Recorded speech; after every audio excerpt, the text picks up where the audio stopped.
আজকে আমরা উপস্থিত হয়েছি সারেঙ্গা কালী মন্দিরে।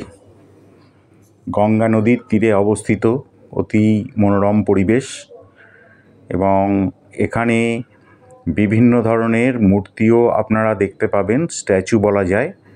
যেমন ঢুকতেই কিছু দূরে দেখতে পাবেন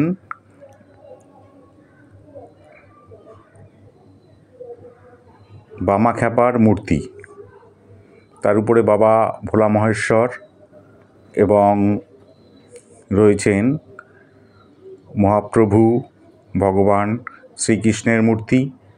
তার এপাশে রয়েছে বিবেকানন্দর সুন্দর একটি স্ট্যাচু, এবং মূল মন্দিরের সামনে মা সারদা দেবী ও শ্রীরামকৃষ্ণদেবের সুন্দর মূর্তি মূল মন্দিরটির সামনেই।